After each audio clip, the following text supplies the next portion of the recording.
اهلا بيكم. خطوات هتساعدك تزود الانجيجمنت على التيك توك.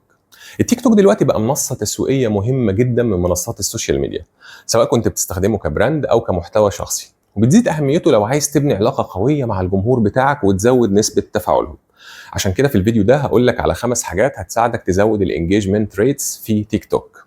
رقم 1، ما تنساش الهاشتاجز، ودي اكتر طريقه باورفول تزود بيها الانجيجمنت بتاعك، ولسه ليها تاثير ايجابي على تيك توك. بس التاثير الاكبر كمان انك تستخدم التوبكس مع كل فيديو بتنزله. تاني حاجه، استخدم الترندنج ساوندز، ودي طريقه مجربه علشان تضمن تفاعل اكبر للمحتوى بتاعك. تالت حاجه، لازم تكون مده الفيديو مناسبه، لان كل ما الفيديو كان اقصر كل ما زادت احتماليه ان جمهورك يشوفه اكتر من مره. رابع حاجه، تابع الاوقات اللي بيكون فيها متابعينك اكتف على تيك توك، ودي ممكن تعرفها بسهوله من الاكونت اناليتكس على تيك توك.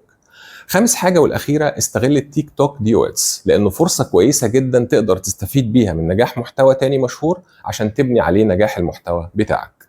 قول انت كمان ايه التاكتكس اللي بتستخدمها علشان تزود الانجيجمنت على التيك توك، وما تنساش تعمل لايك وشير للفيديو. دمتم بسعاده.